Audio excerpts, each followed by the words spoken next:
So we've really been part of a supply chain that's occurred in Australia for over 30 years, and that's the mining industry. If you take a look at what we're really good at, it's digging holes and getting it to a port with quite a few bits in the middle. So we've learnt a lot. I think we've learnt a lot as an industry, and we've got a lot of skills in Western Australia that directly translate to what military need.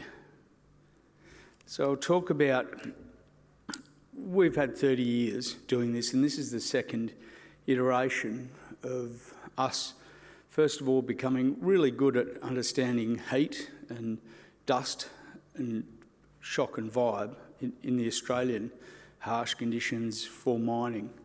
We started building for mining in transmitting large data sets, and that was in the late 80s.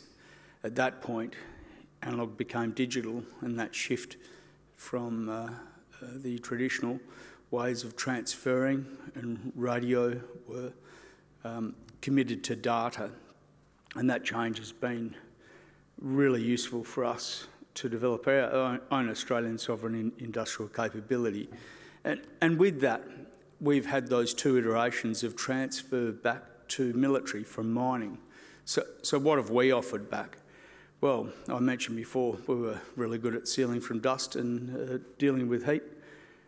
We were there when analog became digital, and that's where we started to build systems that were reliant on for critical data systems. So today, we build systems for a lot of large mining companies, a lot of vehicle manufacturers in the mining side, but it was always dual purpose. That was always our intention. So autonomous vehicles has been our specialty in delivering the data to and from autonomous vehicles. We started creating a desire, I guess, for the braking systems. That data was needed and was critical. The byproduct that was that we delivered production data to those vehicles and those systems that are end-to-end. So our reputation grew by reference, and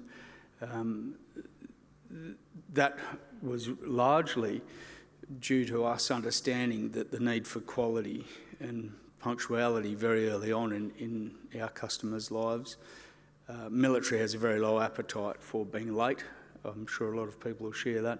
And I think is the only organisation in Australia that can exclude someone from a bid or bidding on a tender based on your time and your performance. So it's something to really take great note of. And then recognising development purchasing cycles. It can be a long time between lunches in military. It's a 5-year cycle at least, or longer, and being dependent on one cash flow for those activities it requires pretty deep investment. But I think also meaning with military and mining, those skills transfers, you've got to keep practicing it. That's why I think mining is very complementary to military with regard to vehicles. So diversity and cash flow, we've always had something else to do, which has been in the security space. We build modular secure environments for sensitive areas where we need to contain RF. We need to be a zone 5, and we need to contain the audio. I guess it's very similar to some of the electronic boxes we build, which are typically a lot smaller than the MSE. So diversity and cash flow in having that dual purpose business is very important for success, I think, over that time. And having a security culture. There's 3 things that I would leave with you, and that is having, as a small, medium business, having that diversity and cash flow. A security culture. Security is not something you can switch on overnight. It requires a deeper culture, and it's from all areas, from your cleaner to your storeman to the person that's making the equipment or designing it. And another point is DECO, Defence Export Control Office. I think talk with them early when you've got some ideas, make sure that it has a market, or at least that market can be utilised or tapped into, because some things aren't, and you don't want to be down the track of having something designed, built, tested, and you not be able to sell it, which can happen.